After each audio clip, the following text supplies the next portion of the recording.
आमगाव देवरीच्या शेतकऱ्यांसाठी मोठी बातमी।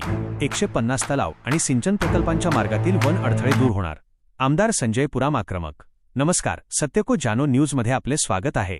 मुंबई महाराष्ट्र विधानमंडळाच्या पावसाळी अधिवेशनात आमगाव देवरी विधानसभा मतदारसंघातील सिंचनाचा जिवंत प्रश्न आमदार माननीय श्री संजय पुराम यांनी लावून धरला आहे। सालेकसा आणि देवरी तालुक्यातील वनव्याप्त क्षेत्रातील तलावांची रखडलेली कामे आणि प्रलंबित सिंचन प्रकल्पांमुळे त्रस्त झालेल्या शेतकऱ्यांचा आवाज त्यांनी थेट सभागृहात पोहोचवला आहे। नेमका प्रश्न काय? आमगाव देवरी हा भाग मोठ्या प्रमाणावर वनव्याप्त आहे। यामुळे गेल्या अनेक दशकांपासून वन कायद्याच्या क्लिष्ट नियमांमुळे या परिसरातील 150हून अधिक तलावांची कामे पूर्ण होऊ शकलेली नाहीत। इतकेच नव्हे तर देवरी तालुक्यातील महत्त्वाकांक्षी दावागड 7 बहिणी मध्यम सिंचन प्रकल्प गेल्या 25 वर्षांपासून वन विभागाच्या परवानग्यांअभावी कागदावरच अडकला आहे। या धोरणात्मक अडथळ्यांमुळे स्थानिक शेतकरी हलाखीचे जीवन जगत असून त्यांना सिंचनासाठी संघर्ष करावा लागत आहे। आमदार संजय पुराम यांची आक्रमक भूमिका। या गंभीर परिस्थितीची दखल घेत आमदार संजय पुराम यांनी थेट वनमंत्र्यांचे लक्ष वेधले। वन कायद्याच्या नावाखाली शेतकऱ्यांवर लादलेले हे निर्बंध त्वरित शिथिल करावेत आणि प्रलंबित सिंचन प्रकल्पांना तातडीने गती द्यावी, अशी ठाम मागणी त्यांनी केली। शेतकऱ्यांसाठी काय होईल फायदा? जर हे प्रकल्प पूर्ण झाले तर हजारो शेतकऱ्यांना हक्काचे पाणी मिळेल। सिंचनाची सुविधा उपलब्ध झाल्यामुळे या भागातील शेती उत्पादनात वाढ होईल आणि शेतकऱ्यांच्या आर्थिक प्रगतीला मोठी चालना मिळेल, असा विश्वास त्यांनी व्यक्त केला। सातत्यपूर्ण पाठपुरावा कायम। मतदारसंघातील जनतेचा प्रत्येक प्रश्न हा माझा प्रश्न आहे। केवळ अधिवेशनात आवाज उठवून मी थांबणार नाही, तर या प्रकल्पांना प्रत्यक्ष जमिनीवर उतरवण्यासाठी आणि त्यावर सकारात्मक निर्णय होईपर्यंत शासनाकडे माझा सातत्यपूर्ण पाठपुरावा सुरूच राहील, असा निर्धार आमदार संजय पुराम यांनी व्यक्त केला आहे। सत्य को जानो न्यूजसाठी विशेष रिपोर्ट।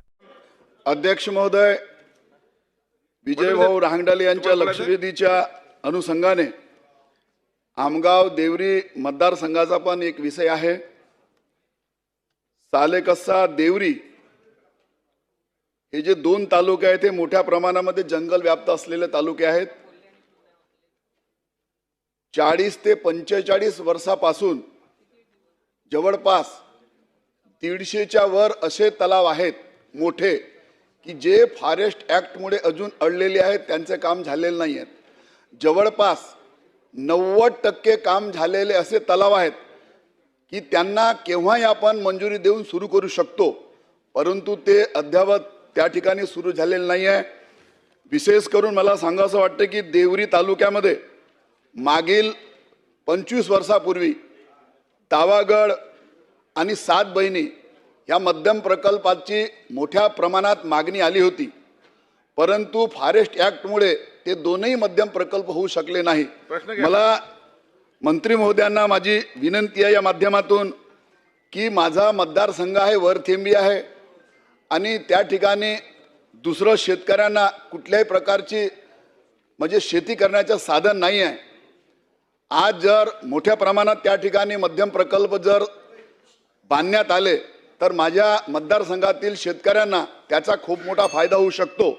तरी माझी वन मंत्री महोदयांना विनंती आहे की ते फॉरेस्ट ॲक्टचे जे मोठ्या प्रमाणामध्ये अडचण येत आहे ते आपण दूर करणार का? माननीय मंत्री महोदय। सन्माननीय अध्यक्ष महोदय, या ठिकाणी सदस्य संजयजी पुराम यांनी जो प्रश्न मांडला आहे हे प्रकरण अजून आमच्याकडे आलेले नाही। ते चॅनलमध्ये असेल, परंतु लवकरात लवकर ते प्रकरण मागून मगाशी मी सकारात्मक त्या ठिकाणी सांगितलं की लँड बँक झाल्या कारणानं आता जमिनीचे बदलाबदली करायला जास्त वेळ लागणार नाही आणि म्हणून त्यांनी सांगितलेलं सुद्धा तो प्रकरण मागून घेऊन त्यांचं प्रकरण सुद्धा मार्गस्थ लवकरात लवकर लावला जाईल। माननीय पटोले साहेब।